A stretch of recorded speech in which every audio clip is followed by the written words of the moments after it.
Iranian airspace is once again open to traffic after it was shut for several hours. This is what it looked like earlier on Thursday morning local time. All flights into and out of the country were grounded, except some arrivals that had been given prior permission. International flights that would normally fly over Iran had to divert. Iranian airspace has now reopened, but several carriers say they're avoiding it until further notice. Airlines have been told passengers to expect delays. Internet network tracker NetBlocks says the internet blackout in Iran has now lasted more than 6 days. Elon Musk's Starlink is reportedly offering free service to some users in the country, one of the few ways that images and videos of the protests have made their way out of Iran. For more, let's go now to Al Jazeera's Tawhid Asadi, who joins us live from Tehran. And Tawhid, the immediate threat of military action seems to have been tempered, but how is Iran's leadership reacting?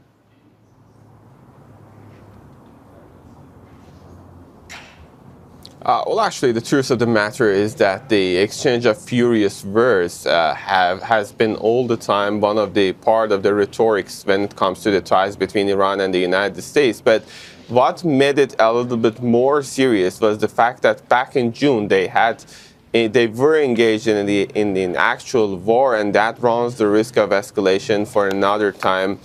Specifically seeing the very recent statements that we heard from both sides. The American president for several times talked about the possibility of intervention, even though we don't have any specific information on how far it's going to go. And also from the Iranian side also, we heard furious statements from actually the Speaker of the Parliament, who said that in case of any attack from the American side, the U.S.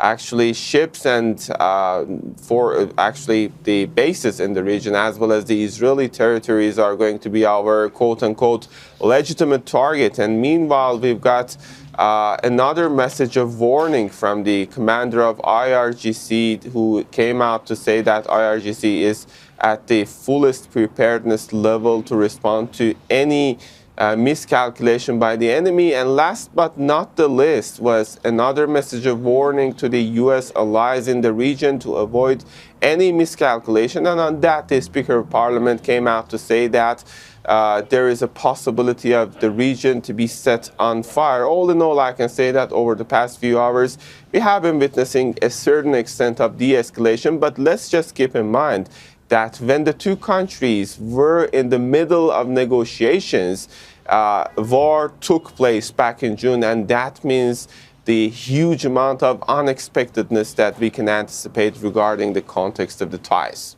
Hand in hand, Tawhid, with de-escalation, there are also reports of fewer protests last night, but as you know, we've struggled to get accurate assessments of this because of the internet blackout. So how reliable are those reports?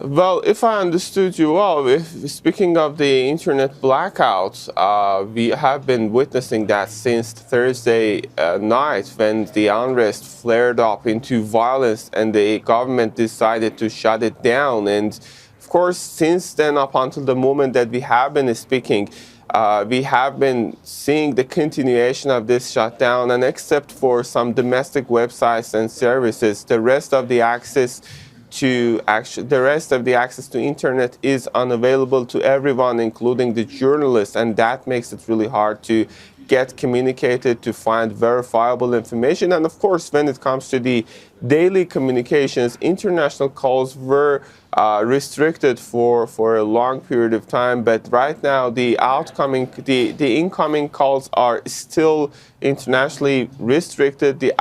There's a possibility to call out from some of the lines inside the country. Speaking of the context, it's just putting a tangible impact, specifically for those in online businesses and other sorts of businesses, seeing the dependency of people to internet infrastructures. And there are also daily communications that are in trouble, seeing that most of Iranians are using international applications, international platforms, and international websites. Right now, it's even impossible to Google a simple word, let alone the other communications that people might need, and that is putting a tangible impact on daily lives.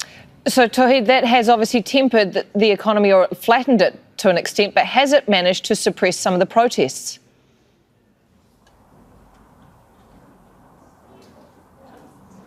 Well, I can tell you, speaking of the protest, since Monday, when we had a pro-state demonstration in which hundreds of thousands attended, we have been witnessing less and less of anti-government protests across the streets here in the capital.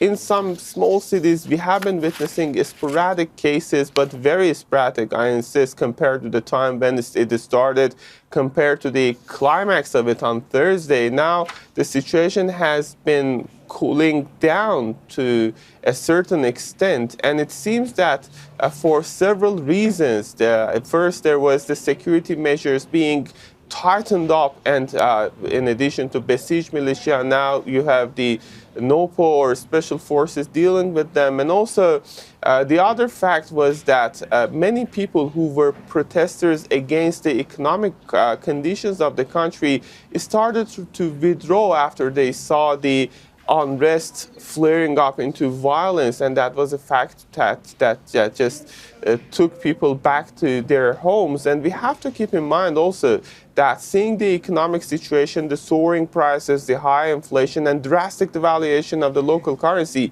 whether people took to the streets or not, the public dissatisfaction regarding the economic deterioration is still out there. And the government, meanwhile, says that it has the situation under its control in terms of security, and it's working to come up with measures to settle down the economic difficulties that people are facing. Tawhid Asadi, thank you very much, joining us live from Tehran. Don't miss out. Get the full picture. Subscribe to Al Jazeera for reliable news and expert insights. Like, share, stay ahead.